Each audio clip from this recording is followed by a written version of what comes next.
Hey there friends and viewers, Hengist here, bringing you the first part to my next-gen comparison series here on TGN. Now, based on the information available to us, much of the beginning stages of this series will be speculative until more data is available to us and we can accommodate a more educated discussion. Due to its parting from what is widely considered a traditional gaming console, we will not be analyzing the Wii U as a part of this series. It will be more geared towards the intermediate to advanced gamer and helping them better understand the key differences between the PlayStation 4 and the Xbox One. As an important disclaimer, it is in my mind impossible to convey my opinions here without maintaining some small presence of bias through my criticisms, which is a philosophy I maintain throughout my life.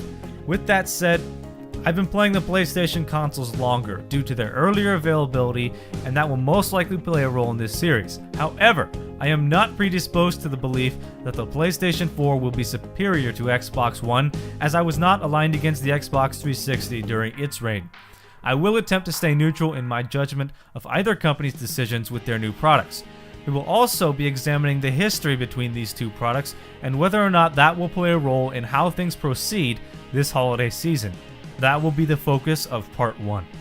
So without further ado, the gloves are off, let's get this party started. With some history. The PlayStation 2 released in March of the year 2000, a clean 20 months before the original Xbox.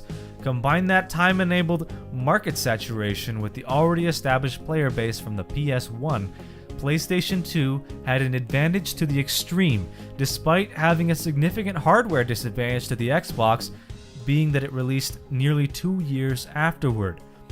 The PlayStation 2 remains, in terms of sales, the most successful video game console in the history of this industry, with nearly 160 million total units sold.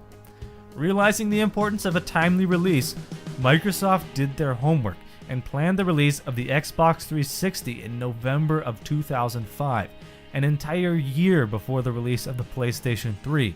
This time, turning the tables. Many would say the launch of the Xbox 360 was rushed out of the door for this very reason, which undoubtedly resulted in tremendous and widespread hardware malfunctions, causing an uproar among consumers worldwide. Also as a result, the PlayStation 3 to this day dwarfs the hardware capabilities of the Xbox 360, ushering in the new video standard with a built-in Blu-ray drive, effectively vaporizing the presence of the Xbox's external HD DVD capabilities and giving consumers everywhere a less expensive alternative to the newly established disc format in the PlayStation 3. Combined with the PS3's cell processor, the hardware advantages of the PS3 came at a price. A literal one, with the console's higher-end model breaching $600 United States dollars. This hardware did enable the PlayStation 3 noticeably more visually impressive exclusive titles, but to an audience as large and wide as the gaming console consumer base, it didn't give the PS3 the advantage that Sony was hoping for. To this day, it seems that Microsoft's decision to release their console a year earlier resulted in a larger market share, especially in the United States. Modern numbers suggest the Xbox 360 has moved nearly 80 million units, with the PS3 tailing behind close to 73. Although, with the price drops to the PS3, this data suggests it has actually sold more effectively worldwide, consuming a more Eurasian presence once you displace the initial 12 months the Xbox 360 did not have any competition. Things between Xbox 360 and PS3 to this day are neck and neck. Both machines have adapted a far more multimedia-focused user interface, boasting a huge array of features outside of gaming. This, of course, has all been done to combat the increasingly questionable need for game consoles to begin with, given the rise of gaming on mobile devices and PC services like Steam and EA's Origin.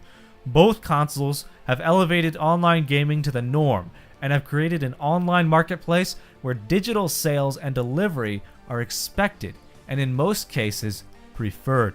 It would seem that they have been building towards an inevitable transition, where game consoles are no longer game consoles, but servants to your television set, enabling every conceivable means of video entertainment away from your personal computer. It is my expectation that the success of this upcoming generation will not depend on gaming performance or technical prowess, but the ease of multimedia use, where dedicated disc players are obsolete and video streaming and user interaction is king. This decision must be made as a necessary means of adaptation to justify the console's existence, never to be rooted out by mobile devices that provide gaming entertainment in addition to their existing multimedia features. The Xbox One and the PlayStation 4 must fulfill this role, or consumers will not find enough reason to purchase them, suffocating the console gaming platform. Have they succeeded in doing so?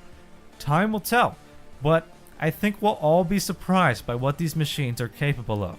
And things are about to get interesting, because unlike before, Sony and Microsoft will be competing for the same market niche in unison this holiday season. There is no doubt that if Xbox One and PlayStation 4 fail, game consoles as we know them since the Atari 2600 will cease to exist. The game controllers slowly being transformed into digital touchpads on mobile devices in a world where all state-of-the-art gaming is done on personal computers.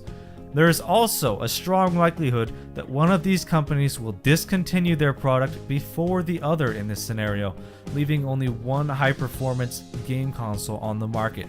The playing field is level, neither company will have a distinct advantage this time, and it will come down to the guts, the features, and the appeal.